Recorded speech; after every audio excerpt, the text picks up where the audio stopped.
नमस्कार, मरुधर बुलेटिन में आपका स्वागत है। मैं हूं आपके साथ अश्विनी सरोही।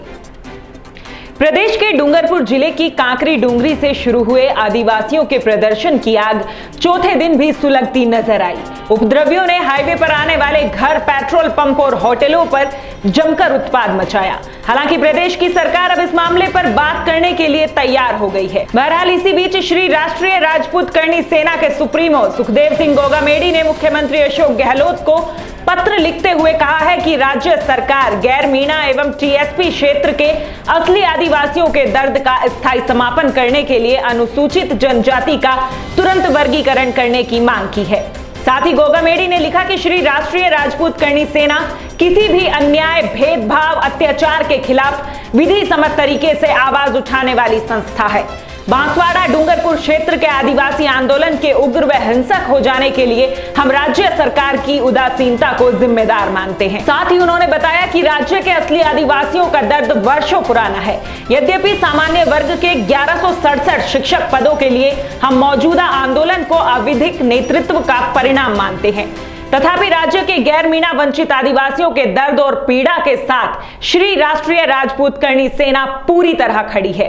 राज्य में गैर मीणा आदिवासियों और टीएसपी एरिया के आदिवासियों के पिछड़ेपन एवं सरकारी नौकरियों से वंचित रहने का कारण उत्तरी राजस्थान का मीणा समुदाय है।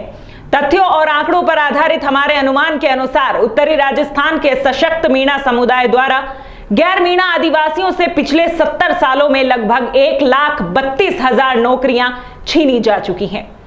राजस्थान राज्य की लगभग 7 करोड़ आबादी है और राज्य सरकार निगम बोर्डों में कुल 7 लाख कर्मचारी अधिकारी हैं। प्रकटतः सामाजिक न्याय के दृष्टिगत प्रत्येक जाति वर्ग समुदाय का सरकारी नौकरियों में 1% प्रतिनिधित्व होना चाहिए। वर्ष 2011 की जनगणना के अनुसार राजस्थान की जनजाति की जनसंख्या 92.38 लाख है। इस आधार पर जनजाति वर्ग के करीब 7 लाख लोग सरकारी नौकरियों में प्रतिनिधित्व 92,380 होना चाहिए।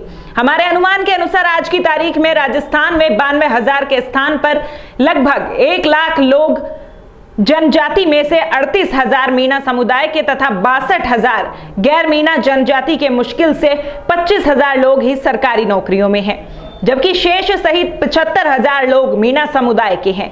प्रकटतः टीएसपी एरिया के एवं गैर मीणा समुदाय आदिवासियों की लगभग 37,000 नौकरियां मीणा समुदाय के पास हैं।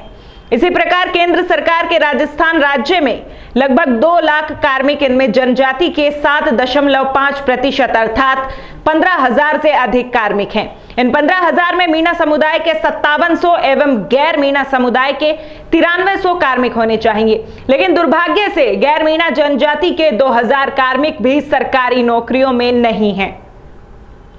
इस प्रकार आज की तारीख में गैर मीणा जनजाति के लगभग 44,000 सरकारी नौकरी मीणा समुदाय के पास हैं।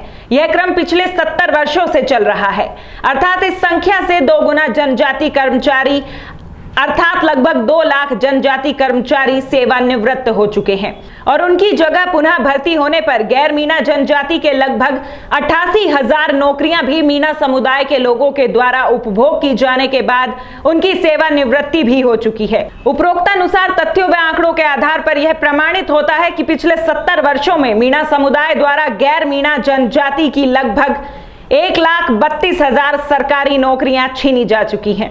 आप चाहे तो हाईकोर्ट के 2 मौजूदा कार्यरत न्यायाधीशों का आयोग बनाकर 1 माह की अवधि में आंकड़ों का विश्लेषण करवाकर हमारे द्वारा प्रस्तुत तथ्यात्मक रिपोर्ट का और असली आदिवासियों की पीड़ा व दर्द का सत्यापन करवा सकते हैं। उल्लेखनीय है कि माननीय राजस्थान हाईकोर्ट जोधपुर ने सुगनलाल भील की याचिका में दिनांक 18 फरवरी सन 2014 को स्पष्ट आदेश दे रखे हैं कि मीणा समुदाय को जनजाति आरक्षण का लाभ नहीं दिया जाए। यह बेहद दुर्भाग्यपूर्ण है कि राज्य सरकार उक्त आदेशों का पालन नहीं कर रही है तथा मीणा समुदाय को लगातार असली आदिवासियों की नौकरियां छीनते रहने की अविधिक सुविधा दी जा रही है। उपरोक्तानुसार तथ्यात्मक आंकड़ों व गंभीर परिस्थितियों के मद्देनजर हमारी प्रार्थना है कि राजस्थान अनुसूचित जनजाति को 2 वर्गों में तत्काल वर्गीकृत किया जाए। पूर्वी और उत्तरी पूर्वी 10 जिलों के मीणा समुदाय के लिए 5% तथा शेष गैर मीणा जनजाति के लिए 7% आरक्षण रखा जाए।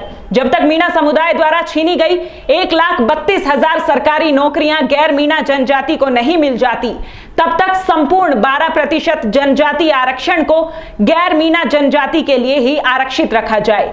मौजूदा 1167 शिक्षक पदों के लिए खाली पदों पर सामान्य ओबीसी वर्ग के योग्य अभ्यर्थियों को नौकरी देने के लिए आवश्यकता अनुसार कट ऑफ में अर्थात न्यूनतम उत्तीर्णांक में से 5 में से 10% की छूट दी जाए। इस खास खबर में बस इतना ही। तमाम बड़ी खबरों के लिए बने रहिए मरुधर बुलेटिन के साथ। नमस्कार।